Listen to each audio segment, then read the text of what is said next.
और अब बर्तान की खबर है बिलासपुर से इस वक्त की, जहां पर रायपुर में 500 एकड़ भूमि अधिग्रहण का मामला है और हाईकोर्ट की डबल बेंच ने किसानों के पक्ष में फैसला सुनाया है। आपको बता दें कि एनआरडीए को किसानों से फिर से समझौता करना होगा। ये बात कही कोर्ट ने। नए कानून के तहत 75% किसानों की सहमति आवश्यक है। नवा रायपुर के किसानों ने करीब 100 याचिकाएं दायर की हैं। आपको बता दें कि नवा रायपुर सेक्टर 5 रीको गांव को लेकर कोर्ट का फैसला आया। 27 गांवों को मिलाकर नवा रायपुर का विकास किया जा रहा है। हाईकोर्ट के फैसले के बाद अब नया रायपुर की योजना भी खटाई में पड़ सकती है, क्योंकि जमीन अधिग्रहण में देरी हो सकती है, योजना की लागत बढ़ सकती है। किसानों की सहमति के बिना योजना आगे नहीं बढ़ सकती और किसानों ने इस फैसले को अपनी जीत बताया है। यह कहा गया, यह फैसला किसानों के उनके अधिकारों की रक्षा करता है, उन्हें न्याय दिलाता है। वहीं एनआरडीए ने अभी तक इस फैसले पर कोई आधिकारिक बयान नहीं दिया है।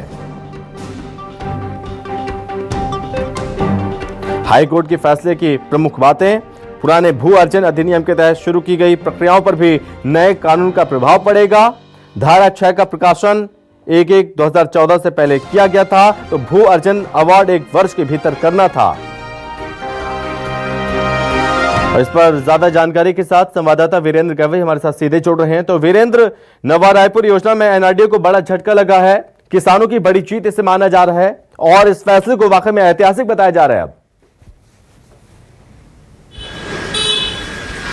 बिल्कुल, देखिए, ये ऐतिहासिक फैसला है। जो 500 एकड़ जमीन अधिग्रहण का मामला था, उसको लेकर के हाई कोर्ट में केस चल रहा था और किसानों के हित में ये फैसला दिया गया है। और अब ये कहा जा रहा है कि किसानों से एनआरडीए और राज्य सरकार को बातचीत करनी होगी, उसके बाद मसले का हल निकलेगा। हालांकि एनआरडीए की तरफ से कोई बात अभी तक की नहीं रखी गई है और ये भी कहा जा रहा है कि वो इस मामले को लेकर के फिर से कोर्ट जा सकते हैं। लेकिन ये किसानों की बड़ी जीत है और जमीन अधिग्रहण को लेकर के अब उनसे बातचीत करनी होगी, ये कहा जा रहा है। जी, लेकिन वीरेंद्र, ये कहा गया कि एनआरडीए को किसानों से फिर से समझौता करना होगा, क्योंकि नए कानून के तहत 75% किसानों की सहमति आवश्यक है। तो इस फैसले का किस तरह से किसान स्वागत कर रहे हैं? अब देखिए, किसानों में खुशी की लहर है, क्योंकि जो नया किसान कानून है उसको लेकर के, अधिग्रहण जो कानून है उसको लेकर के ये याचिका लगाई गई थी और उसी के तहत मैं आपके पास लौटूंगा वीरेंद्र। हमारे साथ रूपन चंद्राकर हैं, किसान नेता हमारे साथ जुड़ रहे हैं। रूपन चंद्राकर जी, बहुत स्वागत है आपका। देखिए, हमने शुरू से कहा था कि हम जीतेंगे अन्याय के खिलाफ। न्याय किसानों को मिलेगा। पुराने कानून में ये था 2 साल में अवार्ड पास होने का। नया इसमें ये कहा गया है 1 वर्ष के अंदर में अवार्ड पास करना है। नया कानून आने के बाद में भी इन्होंने 2 साल में अवार्ड पास किया है। यानी किसान को समझता है कि किसान का जो पहचान है वो खेत तक है, वो शहर की ओर उनकी कोई निगाह नहीं है। बुद्धू समझते थे। एनआरडीए के जो अधिकारी है, चाहे वो आईएएस हो, लेकिन उन्होंने हमारे बातों को अनसुना किया गया।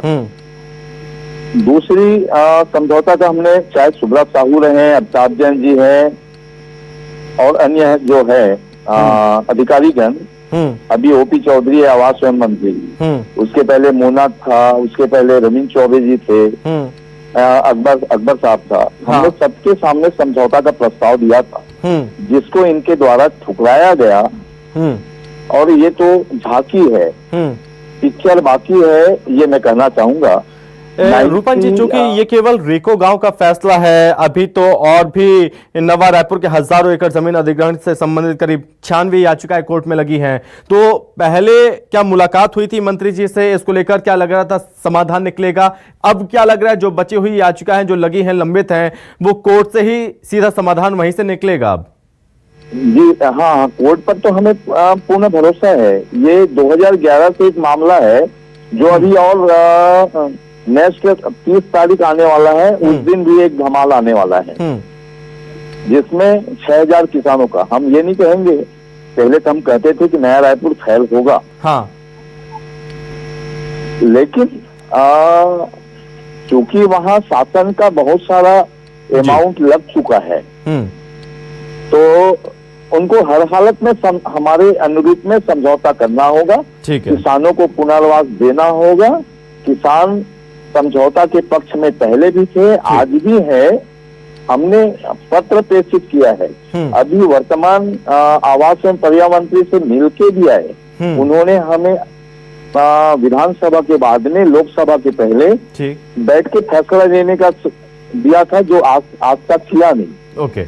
इसके पहले सौरभ सिंह जी जो सीईओ है, उनके समक्ष भी हमने बात किया था, लेकिन वो टालते जा रहा है और रिजल्ट हमको मिलेगा, ये हम पक्का मान के चल रहे हैं। न्याय पर भरोसा है। ठीक है रूपन जी, बहुत धन्यवाद आपका हमसे बातचीत करने के लिए।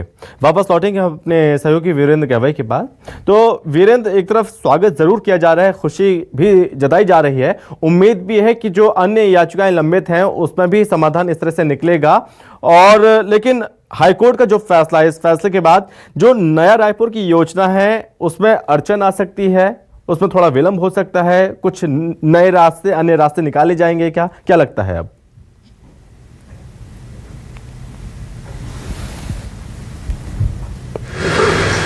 देखिए, इसमें जो है वो किसानों से ही बातचीत करनी पड़ेगी और उनको इस बात के लिए मनाना पड़ेगा कि जो एक रास्ता है उसको तैयार करें। और जिस तरह से भूमि अधिग्रहण का ये मामला फंसा हुआ था कोर्ट में, अब जो कि नया रायपुर का जो मामला है, एनआरडीए और सरकार को इस किसानों से बातचीत करके पहल करनी होगी कि कोई बीच का समाधान निकाले, और समाधान निकलेगा तभी इस प्रोजेक्ट को आगे बढ़ाया जा सकेगा। अन्यथा इस पर देरी होगी, और देरी होगी तो जो अधिग्रहण है, ऐसा बताया जा रहा है कि उसको भी समय सीमा में यदि नहीं हो पाता है तो उसको भी शून्य कर दिया जाएगा। तो ऐसे में जो नया रायपुर का मामला है वो फिर देर होता जाएगा और वो मामला लटकता चला जाएगा। जी ठीक है वीरेंद्र, बहुत धन्यवाद आपका तमाम जानकारी के लिए।